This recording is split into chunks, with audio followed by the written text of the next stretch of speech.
ప్రభువైన యేసుక్రీస్తు నామంలో అందరికీ వందనాలు. ముందుగా మనం ప్రార్థన చేసుకుందామండి. మహిమగల రాజా, ప్రేమ కలిగిన తండ్రి, దయ కలిగిన ప్రభువా, మీ పరిశుద్ధమైన శ్రేష్టమైన ఘనమైన నామానికి లెక్కలేని స్తోత్రాలు. తండ్రి, మీ ఆత్మ ద్వారా, మీ వాక్యం ద్వారా మీరే మాతో మాట్లాడవలసిందిగా, మమ్మలను ముందుకు నడిపించవలసిందిగా నజరేయుడైన యేసుక్రీస్తు వారి అతి పరిశుద్ధ నామములో మిమ్మల్ని ప్రార్థించి బ్రతిమాలి వేడుకుంటున్నాము, మా ప్రియ పరలోకపు తండ్రి. ఆమేన్. ఏమండి, ఈరోజు నేను నా యొక్క వాక్యాంశంలోకి వెళ్ళే ముందు బైబిల్ గ్రంథంలో ఉన్న ఒక సందర్భాన్ని ముందుగా మీకు చూపించాలని ఇష్టపడుతున్నాను. ఆ సందర్భం ఏంటంటే యోహాను సువార్త 8వ అధ్యాయంలో ఆ సందర్భం ఉంటుందండి. అంటే ఎప్పట్లాగే ఒకరోజు తెల్లవారుగానే యేసుక్రీస్తు ప్రభు దేవాలయానికి వెళ్ళిపోతారు. దేవాలయానికి ఎప్పుడైతే ఆయన వెళ్తారో ఆయన చూసి అనేక మంది ప్రజలు ఆయన్ని వెంబడించి ఆ యొక్క దేవాలయంలోకి వెళ్ళి కూర్చుంటారండి. కూర్చుంటే వాళ్ళందరికీ కూడా యేసుక్రీస్తు ప్రభు దేవుని యొక్క వాక్యాన్ని ఆయన బోధిస్తూ ఉంటారన్నమాట. ఓకే, ఇది ఇలా ఉన్నప్పుడు ప్రభు దగ్గరికి కొంతమంది పరిసయ్యులు, శాస్త్రులు వాళ్ళందరూ వచ్చి ఒక విషయాన్ని గురించి ప్రభువుని ప్రశ్నించడం వారు మొదలు పెడతారు. ఆ సందర్భం మనం చదువుకుందాం. యోహాను సువార్త 8వ అధ్యాయంలో, యోహాను సువార్త 8వ అధ్యాయము 3వ వచనంలో మనం చదువుకున్నట్లయితే అక్కడ ఏమనుందంటే, శాస్త్రులను పరిసయ్యులను వ్యభిచారమందు పట్టబడిన ఒక స్త్రీని తోడుకొని వచ్చి ఆమెను మధ్య నిలవబెట్టి, బోధకుడా, ఈ స్త్రీ వ్యభిచారము చేయుచుండగా పట్టబడెను. అట్టి వారిని రాళ్ళు రువ్వి చంపవలనని ధర్మశాస్త్రములో మోషే మనకు ఆజ్ఞాపించను కదా, ఆయనను నీవేమి చెప్పుచున్నావని ఆయనను అడిగిరి. ఆయన మీద నేరము మోపవలనని ఆయనను శోధించుచు ఇలాగున అడిగిరి. అయితే యేసు వంగి నేల మీద వ్రేలితో ఏమో రాయిచుండెను. అంటే యేసుక్రీస్తు ప్రభువుని ఇబ్బంది పెట్టాలి, ఆయన్ని శోధించాలి, ఆయన చేత ఏదో ఒక మాట అనిపించాలి, తద్వారా ఏదో చెయ్యాలి అని అక్కడ ఉన్న పరిసయ్యులు, శాస్త్రులు ఒక ప్రయత్నం చేస్తున్నారన్నమాట. వాళ్ళు చేసిన ప్రయత్నం ఏంటంటే, పాపమందు, వ్యభిచార పాపమందు పట్టబడిన ఒక స్త్రీని తీసుకొచ్చారు. తీసుకొచ్చి, ఇదిగో యేసు, మోషే దేవుడు మోషే ద్వారా మనకి ఇచ్చినటువంటి ఆ యొక్క ధర్మశాస్త్రం ప్రకారం ఇట్టి స్త్రీ ఇలాంటి ఒక పని చేసినప్పుడు రాళ్లతో కొట్టి చంపమని రాయబడి ఉంది కదా, ఇదిగో తీసుకొచ్చాం, ఏం చేయమంటావు ఇప్పుడు అని చెప్పి ఏదో రకంగా ఆయన్ని ఇబ్బంది పెట్టాలి అనే ప్రయత్నం వారు చేస్తున్నారన్నమాట. అప్పుడు యేసుక్రీస్తు ప్రభు ఆయన వంగి నేల మీద ఆయన రాస్తూ ఆయన ఉన్నాడు. ఆ తరువాత వాళ్ళు మరలా అడుగుతున్నారు, ఇదిగో ప్రభువా, మేము చెప్పింది వింటున్నావా, ఇప్పుడు చెప్పు, ఇప్పుడు ఏం చేయమంటావో చెప్పు అన్నట్టుగా వాళ్ళు అడుగుతున్నారన్నమాట. అప్పుడు ప్రభు అన్నటువంటి మాట ఏంటంటే, మీలో పాపము లేనివాడు మొట్టమొదట ఆమె మీద రాయి వేయవచ్చునని వారితో చెప్పి. మీలో ఎవరైతే ఎలాంటి పాపము లేకుండా, ఎలాంటి పాపపు క్రియలు లేకుండా, ఎలాంటి పాపపు ఆలోచనలు లేకుండా ఎవరైతే ఉంటారో వారు ఆమె మీద మొదటి రాయి వేసి ఆమెను కొట్టండి అని చెప్పారనమాట. మరలా యేసుక్రీస్తు ప్రభు వంగి ఆయన మరలా నేల మీద రాస్తూ ఉన్నారు. ఇంతలోపు ఒక్కొక్కరు అక్కడి నుంచి జారుకోవడం మొదలుపెట్టారండి. మొదట యవ్వనస్తులు జారుకున్నారు, ఆ తర్వాత మధ్య వయస్కులు జారుకున్నారు, నెమ్మదిగా తర్వాత శాస్త్రులు, పరిసయ్యులు కూడా ఒక్కొక్కరుగా అక్కడి నుంచి జారుకుంటూ ఉన్నారనమాట. మొత్తానికి అక్కడ ఎవ్వరూ లేరండి, అందరూ ఖాళీ అయిపోయారు. ఆఖరికి అక్కడ మిగిలింది ఎవరు అంటే యేసుక్రీస్తు ప్రభు మరియు పాపమందు పట్టబడిన ఆ స్త్రీ మాత్రమే మిగిలారు. అప్పుడు యేసు ప్రభు ఆమెతో అన్నటువంటి మాటలు ఏంటంటే, యేసు తల ఎత్తి చూచి, అమ్మా, వారెక్కడ ఉన్నారు, ఎవ్వరూ నీకు శిక్ష విధింపలేదా అని అడిగినప్పుడు ఆమె, లేదు ప్రభువా అనెను. అందుకు యేసు, నేనును నీకు శిక్ష విధింపను, నీవు వెళ్ళి ఇక పాపము చేయకుమని ఆమెతో చెప్పెను. యేసుక్రీస్తు ప్రభు ఆమెతో చెప్పినటువంటి ఈ ఏవైతే మాటలు ఉన్నాయో ఇవి చాలా ప్రాముఖ్యమైన మాటలండి.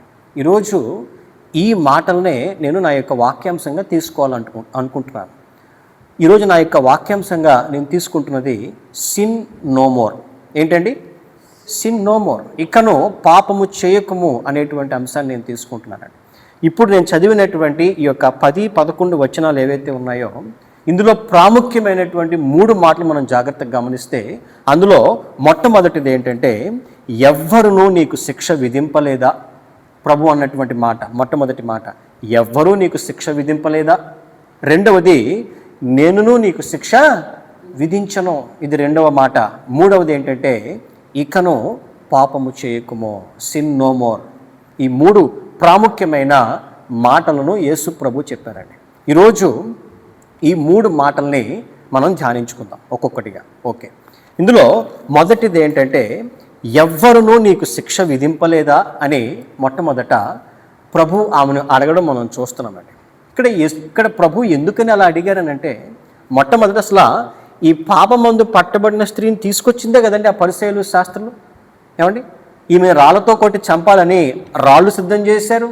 ఆమె చనిపోయిన తర్వాత బహుశా సమాధి కూడా సిద్ధం చేసి ఉంటారు. ఇవన్నీ ప్రిపేర్ చేసి వచ్చిన వాళ్ళు మరి ప్రభు అన్న ఒక్క మాటను బట్టి ఒక్కొక్కరిగా అందరూ వెనక్కి వెళ్ళిపోయారండి.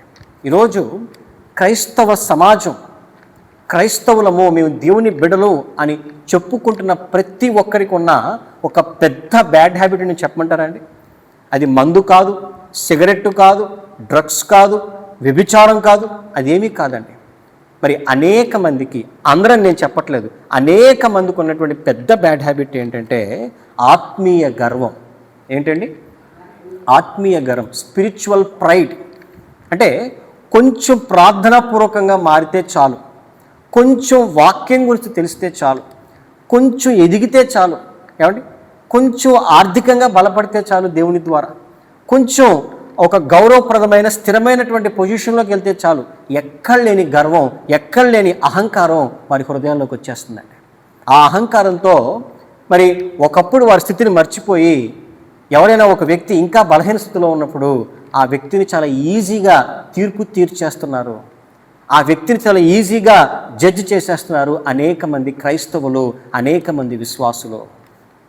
ఈరోజు ఇదే మాటను మనం ఒకవేళ దేవుడు అడిగితే మన సమాధానం ఏంటి? ఆమె దేవుడు అడుగుతున్నాడు, అమ్మా నిన్నెవరు శిక్షించలేదా? ఎవరు శిక్షిస్తారండి? అక్కడ ఉన్న వారిలో ఎవరు గొప్పవాడు, ఎవరు పరిశుద్ధుడు, ఎవరు నీతిమంతుడు? ఎవరూ లేరు కదా. అక్కడ ఉన్న వారిలో యేసుక్రీస్తు ప్రభు తప్ప అక్కడ ఉన్నవారే కాదండి. ఈ సృష్టిలో, ఈ యుగములో, ఈ తరములో, ఈ ప్రపంచంలో యేసుక్రీస్తు ప్రభు తప్ప అసలు నీతిమంతుడు అనేవాడు ఎక్కడున్నాడండి? అలాంటిది ఎందుకు ఆ అహంకారం, ఎందుకు ఆ ఆత్మీయ గర్వం అనేక మందిలో? చాలా ఈజీగా మాటలు అనేయడం, చాలా ఈజీగా తీర్పు తీర్చడం, చాలా ఈజీగా బై 100గా వాళ్ళని జడ్జి చేయడం అనేది నేను చాలా మందిలో గమనిస్తూ ఉన్నానండి ఈ రోజులో. ఎందుకంటే ఒక విషయం బైబిల్లో స్పష్టంగా రాయబడింది, అది ఏంటంటే అహంకార దృష్టియు కళ్ళలాడు నాలుకయు దేవునికి పరమాశయం అండి. అదేదో పాపము, బలహీనత అయితే తప్పక దేవుడు సహాయం చేస్తాడు, ఆయన పరిశుద్ధాత్మను పంపిస్తాడు, మొత్తానికి దేవుడు ఆ వ్యక్తిని ఆ పాపలను బయటికి తీసుకొస్తాడు.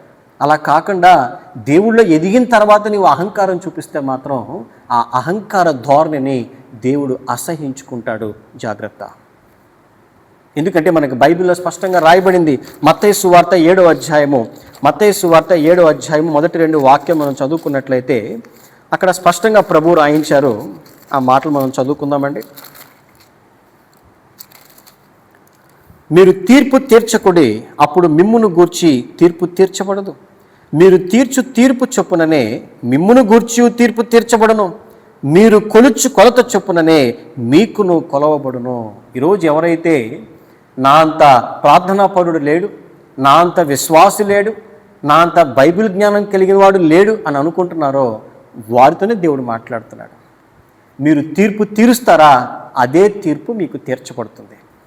ఏ కొలతతో మీరు ఒక వ్యక్తికి తీర్పు తీరుస్తారో, ఎలాంటి మాటలు ఒక వ్యక్తి పట్ల మీరు మాట్లాడతారో, అదే అహంకారంతో అదే తీర్పు, అదే కొలత మీకును ఏర్పరచబడుతుంది. జాగ్రత్త అని దేవుడు ఆయన వాక్యం ద్వారా చెప్తున్నాడండి. మరొక మాట మనం బైబిల్లో చూస్తే లూకాసు వార్త 6వ అధ్యాయము 37వ వాక్యం మనం చదువుకుందాం. లూకాసు వార్త 6వ అధ్యాయం 37వ వాక్యం అండి. తీర్పు తీర్చకుడి, అప్పుడు మిమ్మును గూర్చి తీర్పు తీర్చబడదు. నేరము మోపకుడి, అప్పుడు మీ మీద నేరము మోపబడదు. ఈరోజు అనేక మంది నేరం మోపుతున్నారు, దోషకులుగా ఉంటున్నారు, అనేక మంది నిందించేవారుగా ఉంటున్నారు, గాసిప్స్ మాట్లాడేవారుగా ఉంటున్నారు. ఆ వ్యక్తి ముందు ఒకలాగా, వ్యక్తి లేనప్పుడు ఒకలాగా, వెనకాల ఒకలాగా మాట్లాడే వ్యక్తులుగా ఉంటున్నారు. జాగ్రత్త, దేవుడు ప్రతి ఒక్క మాటను గమనిస్తున్నాడు, మన ప్రతి చర్యను దేవుడు గమనిస్తున్నాడు. ఇవన్నీ చేయడం ద్వారా మనం ఏమవుతున్నామనంటే దేవునికి మరింత దూరంగా మనం వెళ్ళిపోతున్నాం. జాగ్రత్త అని ప్రతి ఒక్కరితో దేవుడు మాట్లాడుతున్నాడండి. ప్రత్యేకంగా ఈ అంశాన్ని గురించే యేసుక్రీస్తు ప్రభు ఒక ఉపమానాన్ని కూడా చెప్పారు. మనందరికీ తెలిసిన ఉపమానమేనండి, పరిసయ్యుడు మరియు ఒక సుంకరి యొక్క ఉపమానం. లూకాసు వార్త 18వ అధ్యాయంలో ఈ యొక్క ఉపమానాన్ని గురించి ప్రభు చెప్పడం మనం చూస్తామండి. 18వ అధ్యాయము ఫ్రమ్ 9 to 14 ఉంటుంది. అది క్లుప్తంగా నేను చెప్తాను. అదేంటంటే, ప్రార్థన చేయడానికి ఇద్దరు వ్యక్తులు దేవాలయంలోకి వెళ్ళారు. అందులో ఒక ఆయన పరిసయ్యుడు, మరొక ఆయన సుంకరి. మొదటిగా పరిసయ్యుడు కన్నులు పైకెత్తి ఆయన ఈ రకంగా ప్రార్థన చేస్తున్నాడు. ఆ ప్రార్థన మనం చూద్దామండి. లూకాసు వార్త 18వ అధ్యాయంలో అక్కడ ఏమని ఆయన ప్రార్థన చేస్తున్నాడంటే, దేవా, నేను చోరులను, అన్యాయస్తులను, వ్యభిచారులనైనా ఇతర మనుష్యుల వలనైనను ఈ సుంకరులనైనను ఉండనందుకు నీకు కృతజ్ఞతాస్తుతులు చెల్లించుచున్నాను. ఏమండి? ఓకే. వారమునకు 2 మార్లు ఉపవాసము చేయొచ్చు, నా సంపాదన అంతటిలో 10వ వంతు చెల్లించుచున్నానని తనలో తాను ప్రార్థించుచుండెను. ఏమండి? నిజంగా చూడండి, ఈ పరిసయ్యుడి ప్రార్థనలో ఎంత అహంకారం ఉందండి. తన గురించి, తన క్షేమం గురించి, తన కుటుంబ క్షేమం గురించి, తన ఆర్థిక స్థితి గురించి దేవునికి కృతజ్ఞతలు చెప్పడం మానేసి ఆయన ఏం చెప్తున్నాడంటే, వీడి వల్ల, ఈ దొంగ వల్ల, ఆ సుంకరులాగా, లేకపోతే ఆ పనికిమాలినోళ్ళలాగా ఉండకుండా నన్ను గొప్పగా ఉంచినందుకు థ్యాంక్స్ ప్రభువా అని చెప్పి తన అహంకారాన్ని, తన గర్వాన్ని ప్రదర్శిస్తున్నాడు. మళ్ళీ ఇంకా ఏం చెప్తున్నాడు, ఏదో తనే దేవుడికి ఇస్తున్నట్లు, నా సంపాదన అంతట్లో ఇంత భాగం మీకు ఇస్తున్నాను, 2 మార్లు ఉపవాసం ఉంటున్నానని చెప్పి ఏ మాటలోనూ కూడా అహంకారం తప్ప మరేమీ లేదండి. మరొక పక్క సుంకరి ఎలా ప్రార్థన చేస్తున్నాడంటే, అయితే సుంకరి దూరముగా నిలుచుండి ఆకాశం వైపు కనులెత్తుటకు నేను ధైర్యము చాలక రొమ్ము కొట్టుకొనుచు, దేవా, పాపినైన నన్ను క్షమించు నాయనా అని చెప్పి ఆకాశం వైపు కనులెత్తే ధైర్యం కూడా చేయట్లేదండి. ఆఖరికి ఎవరి ప్రార్థన ఆలకించబడింది, ఎవరి ప్రార్థన సంపూర్ణంగా ఆలకించబడలేదు అనేది మనం చూస్తే, అతని కంటే ఇతడు నీతిమంతుడిగా తీర్చబడి తన ఇంటికి వెళ్ళనని మీతో చెప్పుచున్నాను. ఇక్కడ నా ప్రశ్న ఏంటంటే, ప్రార్థన చేసిన పరిసయ్యుడు త్రాగుబోతా, ప్రార్థన చేసిన పరిసయ్యుడు తిరుగుబోతా, ప్రార్థన చేసిన పరిసయ్యుడు వ్యభిచార పాపంలో ఉన్నాడా, మరి ఏ ఇతర పాపంలో ఉన్నాడండి? ఏమీ లేదు. కానీ ఒకే ఒక బ్యాడ్ హ్యాబిట్ ఉంది, అదే అహంకారం. ఆ అహంకారం తలకెక్కేసింది. తన ఇష్టానుసారంగా మాట్లాడుతున్నాడు. చాలా చీప్గా తన తోటి మనుషులుగా గుర్తించకుండా ఇష్టానుసారంగా తను మాట్లాడుతున్నాడు. దీన్ని దేవుడు అసహించుకుంటున్నాడు. ఈరోజు బహుశా మనలో కొంతమంది మరి ఈ స్థితిలో ఉన్నామేమో, మనకు తెలియకుండానే ఒక ఆత్మీయ గర్వంలోనికి మనం వెళ్ళిపోతున్నామేమో. అది ఎంత మాత్రం మంచిది కాదండి. మనం ఏ స్థితిలో ఉండేవారమో, మన గతం ఏమిటో, మన యొక్క దీనస్థితి ఏంటో మనం ఎప్పటికీ మర్చిపోకూడదు. మనల్ని ఏ స్థితిలో నుండి, ఆ బురద ఊబిలో నుండి మనల్ని పైకి దేవుడు లేవనెత్తాడో మనం ఎన్నటికీ మర్చిపోకూడదండి. ఒకవేళ మన కళ్ళ ముందు ఎవరైనా ఒక వ్యక్తి అదే ఊబిలో పడిపోయి ఉంటే అతన్ని బలపరిచి మనం పైకి లేవనెత్తే వారంగా ఉండాలి, కానీ అతన్ని హీనంగా మనం చూసేవారిలాగా ఎన్నటికీ ఉండకూడదు. ఈ మొదటి మాట నుంచి మనం నేర్చుకోవాల్సిన పాఠం ఇదేనండి. ఆయన అంటున్నాడు, అమ్మా, నిన్నెవ్వరూ శిక్షించలేదా, ఎవరు నీకు శిక్ష విధింపలేదా అని చెప్పి ప్రభు ఇక్కడ మాట్లాడుతున్నారు. ఇప్పుడు మనం 2వ మాటలోకి వెళ్దామండి. ఆ 2వ మాట ఏంటంటే, నేనును నీకు శిక్ష విధింపను, neither do I condemn you. ఇక్కడ మనం గమనించాల్సిన విషయం ఏంటంటే, యేసుక్రీస్తు ప్రభు కూడా ఆమెను నేను శిక్షించనంటే ఆయనకి శిక్షించడానికి అధికారం లేక కాదండి. ఆయన ఒక్క మాట మాట్లాడితే అక్కడికక్కడే ఆమె తమ ప్రాణాన్ని పోగొట్టుకుంటుంది. జస్ట్ ఫ్రాక్షన్ ఆఫ్ సెకండ్లో ఆయన చేయగలడు. కానీ ప్రభు ఎందుకని ఆ రకంగా అన్నాడు? ఎందుకని ఆయన నేను కూడా నిన్ను శిక్షించనని చెప్పి ఆయన అన్నాడనేది మనం చూద్దామండి. ముందుగా ఒక వాక్యం మనం చదువుకుందాం. మత్తయి సువార్త 28వ అధ్యాయము 18వ వాక్యం మనం చూసినట్లయితే, మత్తయి సువార్త 28వ అధ్యాయము 18వ వాక్యం అండి. అక్కడ ఏమనుందంటే, అయితే యేసు వారి యొద్దకు వచ్చి, పరలోకమందును భూమి మీదను నాకు సర్వాధికారము ఇయ్యబడి ఉన్నది. In the heaven and on the earth all authority in heaven and on earth has been given to మీ.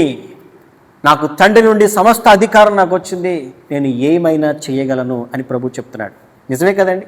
లాజరు లే అంటే చనిపోయిన తర్వాత 3 days కంప్లీట్ అయిన తర్వాత కూడా ఒక్క మాట ప్రభు లే అంటే లాజరు లేచాడా లేవలేదా చెప్పండి. లేచాడు. మరి లేపిన దేవుడికి పడుకోబడిన అంత కష్టం ఉంటారా చెప్పండి? కాదు. కానీ ఆయన ఎందుకని ఆ రోజు ఆ పాపం ముందు పట్టబడిన స్త్రీని ఆయన శిక్షించలేదంటే, దేవుడు తన యొక్క తీర్పును, ఆయన తీర్పు అనేటువంటి దాన్ని ఆయన తీసుకోకుండా కృపాసహితమైన మార్గాన్ని ఆయన ఎన్నుకున్నాడు. హల్లెలూయా. ఆయన మనల్ని ప్రేమిస్తున్నాడు కాబట్టి, మన పట్ల అపారమైనటువంటి కృపా కనికరము చూపాలనుకుంటున్నాడు కాబట్టి ఆ రోజు ఆమెను క్షమించాడు, ఈరోజు మనల్ని క్షమిస్తున్నాడు. ఇంకా అనేక మందిని ఈ సృష్టిలో ఈ యొక్క నిన్న నేడు నిరంతరము అనేక మందిని ఆయన క్షమిస్తున్నాడు, క్షమిస్తూనే ఉంటాడు.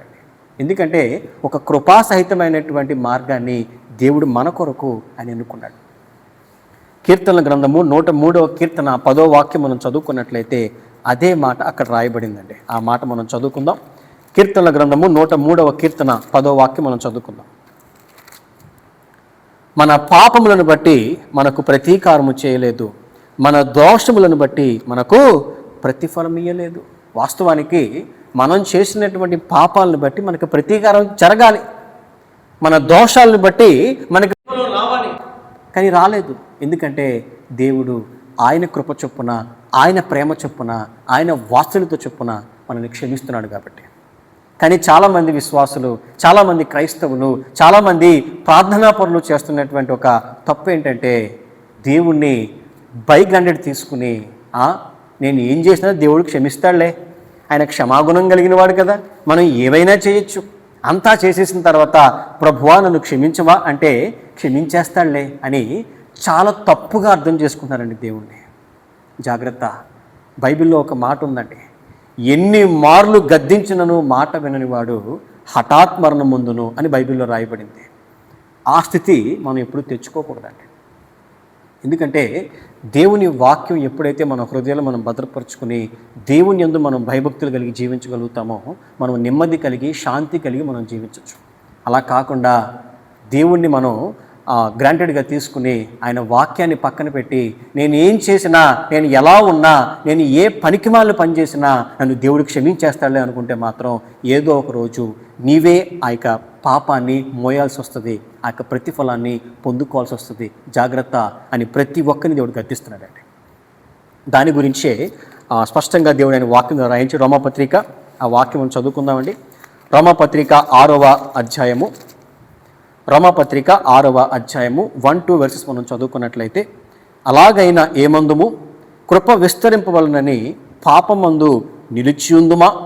ఏమండి, ఎక్కడ పాపం ఉందో అక్కడ కృప అపరిమితముగా విస్తరించిన వాక్యంలో ఉంటుంది కదా, దాన్ని తప్పుగా అర్థం చేసుకుని నేను ఎంత పాపాత్ముని అయితే నా పట్ల దేవుడు అంత కృప చూపుతాడు కాబట్టి నా ఇష్టానుసారంగా నేను జీవించచ్చా అంటే దానికి క్లారిఫికేషన్ అండి ఈ మాటలన్నీ కూడా. అక్కడ రాయబడింది కృప విస్తరింపవలనని పాపమందు నిలిచి ఉందమా. నో, అట్లన రాదు. పాపము విషయమై చనిపోయిన మనము ఇక మీదట ఎలాగూ దానిలో జీవించుదము.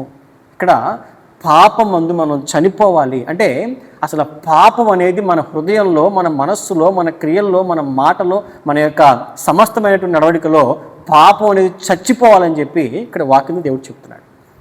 అంతేగాని మన ఇష్టానుసారంగా మనం చేసి చేయకూడనటువంటి పాపాలన్నీ చేస్తూ నన్ను దేవుడు క్షమించేస్తాడులే అనుకోవడం మాత్రం మన అజ్ఞానం అనే విషయం మనం తెలుసుకోవాలండి. ఇది 2వ ప్రాముఖ్యమైన మాట. ఇప్పుడు మనం చివరి మాటలోకి వచ్చేద్దామండి. అది ఏంటంటే మాట 3వ మాట. ఏంటా మాట? ఇకను పాపము చేయకము, సిన్ నో మోర్. నాకు చెప్పండి, ఇకను పాపము చేయకమ్మా అని దేవుడు చెప్పిన మాట కృపాసహితమైన మాట లేదా గద్దింప? చెప్పండి. ఏమండి? కృపాసహితమైన మాట అని అనుకుంటున్నారు కదా? కాదండి, కృపాసహితమైన మాట కాదది. It's a strict and severe warning. ఇదిగో, ఈరోజు నేను నిన్ను క్షమించాను, ఈరోజు నీ పాపాన్ని నేను క్షమించాను, కానీ ఇక్కడి నుంచి నువ్వు యథార్థంగా జీవించాలి, పాపము లేకుండా జీవించాలి అని చెప్పి ఒక స్ట్రిక్ట్ వార్నింగ్ని అక్కడ ప్రభు ఇస్తున్నాడు. అది కృపాసహితమైన మాట కాదు. జాగ్రత్త. ఈరోజు వాక్యం వింటున్నవారు, దేవుని నమ్ముకుంటున్నవారు, దేవునికి ప్రార్థన చేస్తున్నవారు, దేవుని వాక్యాన్ని వింటున్నవారు, ఇంకా మన హృదయంలో పాపం ఉందేమో, ఇంకా ఏదో ఒక మూల, ఏదో ఒక బలహీనత, ఏదో ఒక చెడ్డ అలవాటు మనల్ని దేవునికి దూరం చేస్తుందేమో, దేవుడు మీతోనే మాట్లాడుతున్నాడు. ఈ క్షణం దేవుడు మీతో మాట్లాడుతున్నాడు. Sin no more. ఇప్పటిదాకా చేసింది చాలు, పశ్చాత్తాపడండి, ఇకను పాపము చేయకుడి అని దేవుడైన వాక్యం ద్వారా గద్దిస్తున్నాడండి. నేను ఎందుకు ఇంత ఖచ్చితంగా చెప్తున్నానంటే, బైబిల్లో సువార్తల్లో ఒకానొక సందర్భంలో యేసుక్రీస్తు ప్రభు ఒక వ్యక్తిని స్వస్థపరుస్తాడు. స్వస్థపరిచిన తర్వాత ఆ వ్యక్తిలో మార్పు లేకపోవడం చూసి ఆయన అన్నటువంటి మాట ఏంటంటే, యోహాను సువార్త 5వ అధ్యాయము 14వ వాక్యం మనం చదువుకున్నట్లయితే అక్కడ ఈ మాట ఉంటుందండి. యోహాను సువార్త 5వ అధ్యాయం 14వ వచనంలో ఆయన అంటున్నాడు, అటు తర్వాత యేసు దేవాలయములో వాడిని చూచి, ఇదిగో స్వస్థత నొందితివి, మరి ఎక్కువ కీడు నీకు కలుగకుండానట్లు ఇకను పాపము చేయకుమని చెప్పగా. చూడు నాయనా, ఇప్పటిదాకా నువ్వు పాపాత్ముడిగా జీవించావు, నువ్వెంతో శిక్ష అనుభవిస్తూ ఉన్నావు. నేను నిన్ను స్వస్థపరిచి నిన్ను పవిత్రునిగా మారుస్తున్నాను. నీకు మరింత కీడు, మరింత శిక్ష రాకూడదని నువ్వు అనుకుంటే ఇక్కడి నుంచి అయినా నువ్వు జాగ్రత్తగా జీవించు, పాపము లేకుండా జీవించు అని ఇక్కడ దేవుడు ఖండిస్తున్నాడు, ఇక్కడ దేవుడు గద్దిస్తున్నాడు. ఇది గద్దింపండి. ఈరోజు ఒక్కసారి మన యొక్క హృదయాన్ని మనం పరిశీలన చేసుకుందాం. మన జీవితం ఏ రకంగా ఉందండి? నేను ఎప్పుడో 20 సంవత్సరాల నుంచి నేను దేవుడిని నమ్ముకుంటున్నానండి, ఆయనే నా దేవుడు, ఆయనే నా సర్వస్వం అని చెప్పుకుంటూ కూడా ఇంకా మన జీవితంలో ఏదో ఒక పాపం, ఏదో ఒక బలహీనత, ఏదో ఒకటి మనల్ని లోకం వైపు లాగుతూ ఉందనంటే we are not still with God. మనం ఇంకా దేవునితో సంపూర్ణంగా అంటు కట్టబడి లేము అనే సత్యం మనం తెలుసుకోవాలి. అలా అంటు కట్టబడి లేకపోతే మనం ఫలించలేమనే సత్యం కూడా మనం తెలుసుకోవాలండి. మన జీవితాల్లో మనం నిండారుగా ఫలించాలంటే, మనం ఫలభరితంగా ఉండాలంటే, మనకి మనం ఆశీర్వాదకరంగా ఉంటూ 10 మందికి మనం మేలుకరంగా ఉండాలంటే మనం యేసుక్రీస్తు ప్రభుతో నిండుగా సంపూర్ణముగా మనం అంటు కట్టబడిన స్థితిలో మనం ఉండగలగాలి. అలా ఉన్నప్పుడే మనము ఫలభరితంగా జీవించగలుగుతాం, అనేక మందికి మనం ఆశీర్వాదకరంగా ఉండగలుగుతామండి. కాబట్టి ఈ సత్యాన్ని గమనించి ప్రభు చెప్పినటువంటి ఈ 3 ప్రాముఖ్యమైన విషయాల్లో మనం గమనించి అందులో ఉన్నటువంటి లోతైన సత్యాన్ని మనం అర్థం చేసుకుని ఇక్కడి నుంచి ఫ్రమ్ దిస్ సెకండ్ ఇప్పటిదాకా మనం చేసినటువంటి తప్పుల్ని బట్టి మనం పశ్చాత్తాపడదాం. ఇక్కడ నుండి పాపము లేకుండా, ఇక నువ్వు పాపము చేయకుండా దేవుని వాక్యానికి లోబడదాం, దేవుని చిత్తానికి లోబడదాం, దేవుని కొరకు నమ్మకమైన సాక్షులుగా మనం జీవిద్దాం. దేవుడు తన పరిశుద్ధ వాక్కును దీవించి ఆశీర్వదించునుగాక. ప్రార్థన చేసుకుందామండి. ప్రేమ నమ్మకము కలిగిన గొప్ప దేవుడా, మీ పరిశుద్ధమైన శ్రేష్టమైన ఘనమైన నామానికి లెక్కలేని స్తోత్రాలు. ఇదిగో ప్రభువా, మరొక రోజు ఈ రాత్రికాల సమయంలో మీరు మాతో మాట్లాడిన ఈ ప్రతి మాటను బట్టి మీకు వందనాలు. విన్నటువంటి ఈ మాటలన్నింటినీ కూడా మా హృదయం ముందు మేము భద్రపరచుకోవడానికి మాకు సహాయం దయచేయండి. మీ వాక్య ప్రకారము మీ చిత్తానికి లోబడి జీవించే కృప మా అందరికీ దయచేయవలసిందిగా. ఎందరైతే ఈ వాక్యాన్ని ఆఫ్లైన్ ద్వారా, ఆన్లైన్ ద్వారా వింటున్నారో, వినబోతారో వారందరినీ మీరు దీవించవలసిందిగా, వారి కుటుంబాలన్నింటినీ మీరు బహుగా ఆశీర్వదించవలసిందిగా, వారు ఏ బలహీనతల్లో ఉన్నారో, ఏ ఇబ్బందుల్లో ఉన్నారో, ఏ సమస్యల్లో ఉన్నారో నాయన, ఆ సమస్యల నుండి వారిని విడిపించి సంరక్షించవలసిందిగా నజరేయుడైన యేసుక్రీస్తు వారి అతి శ్రేష్టమైన నామంలో మిమ్మల్ని ప్రార్థించి బ్రతిమాలి వేడుకుంటున్నాము తండ్రి. Amen, amen, amen. అందరికీ వందనాలు. అందరికీ ప్రైజ్ ది లార్డ్.